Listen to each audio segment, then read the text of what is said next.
చాలా మాట్లాడాలి కానీ మాట్లాడతాను. రుద్రమదేవి నాకు ఇంకా గుర్తుంది. గుణగారు నాకు వచ్చి కథ చెప్పినప్పుడు చాలా కథలు వినుంటాను, చాలా సినిమా స్క్రిప్ట్లో ఉంటాను నా పాత్ర గురించి, ఇలాంటి ఒక జానర్ గురించి. బట్ గుణగారు నాకు కథ చెప్పంగానే నాకు అనిపించింది ఈ సినిమా అవ్వాలి.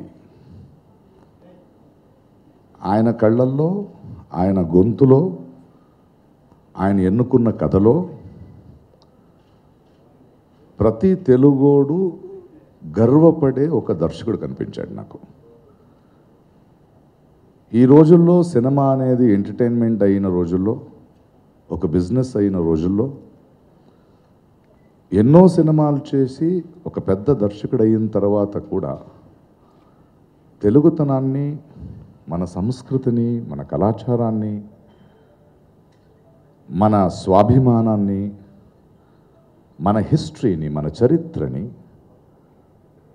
కమర్షియల్గా ఎలా వర్కౌట్ అవుద్ది అనడం పక్కన పెట్టి తనకు తెలిసిన సినిమా పరిభాషలో నా భాషని, నా కల్చర్ని, నా చరిత్రని సంభ్రమిస్తాను అనే ఒక చాలా ప్యూర్ అయిన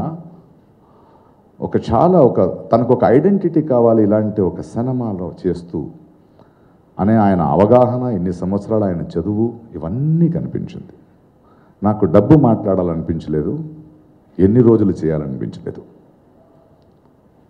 అది అయిన తర్వాత సినిమా సెట్కి వెళ్తే గుణా టీమ్ వర్క్స్ అని ఏమంటున్నారు.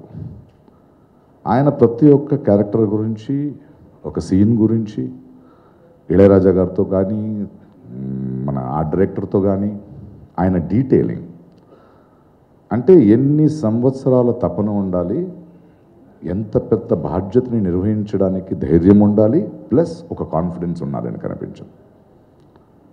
ఈరోజు మా ముందు ఆ సినిమా రిలీజ్ అయ్యింది. ఈరోజు జనాల నుంచి, ప్రేక్షకుల నుంచి, మీడియా నుంచి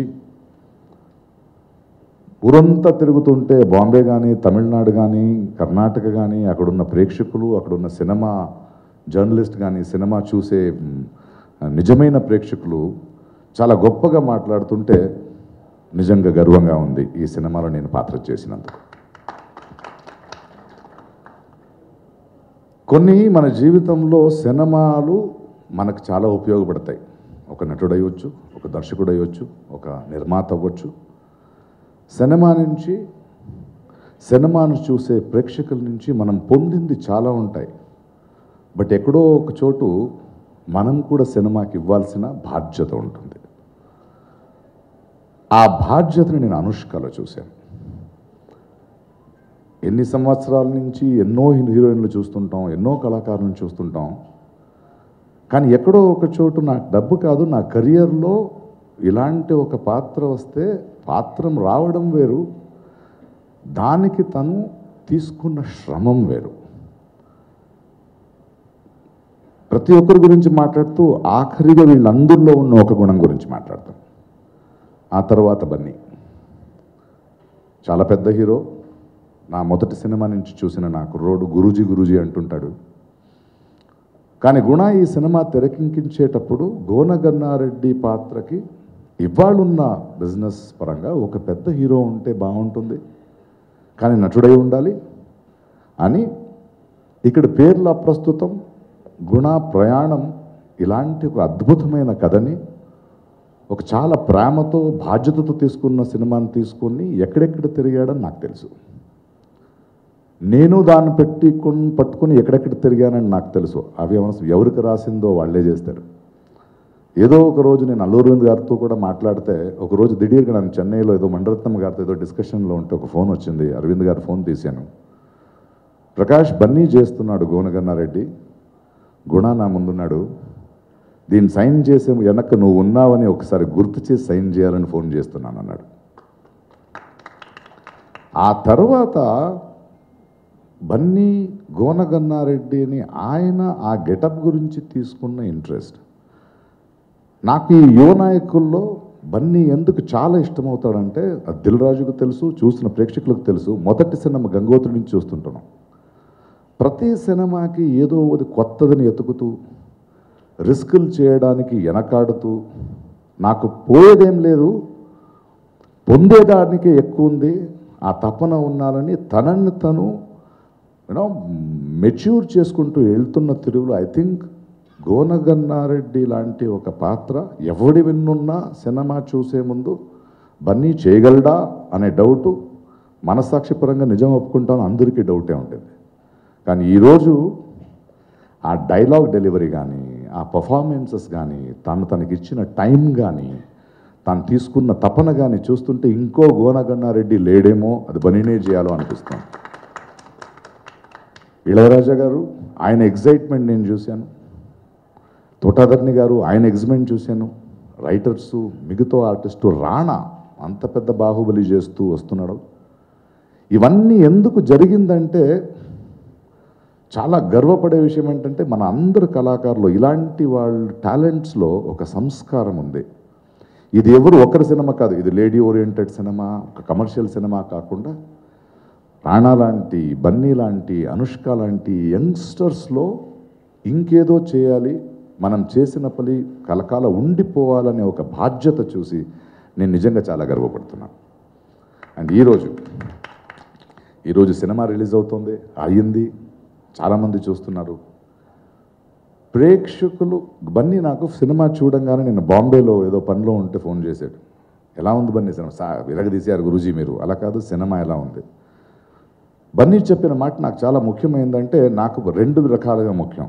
ఒకటి, బన్నీలో ఉన్న మెచ్యూరిటీ ఒక విషయాన్ని అవగాహన చేసుకుంది.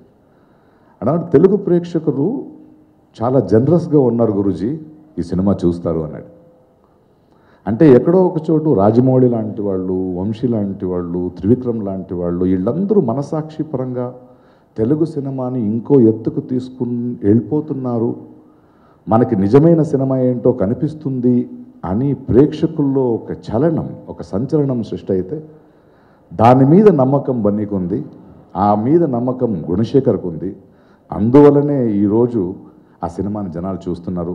ఎక్కడో ఒక చోటు గుణశేఖర్ లాంటి వాళ్ళకి మనం ఎందుకు శ్లాఘించాలంటే ప్రతి తెలుగు ప్రేక్షకుడికి, ప్రతి సినిమా ప్రేక్షకుడికి మాత్రం కాకుండా ఒక తెలుగువాడు గర్వం, తెలుగువాడి కల్చరు, నేను ఇది అని చెప్తూ ప్రపంచవ్యాప్తంగా ఇన్ ద వరల్డ్ సినిమాలో ప్రతి వరల్డ్ సినిమా మనల్ని తిరిగి చూసేలా చేసింది.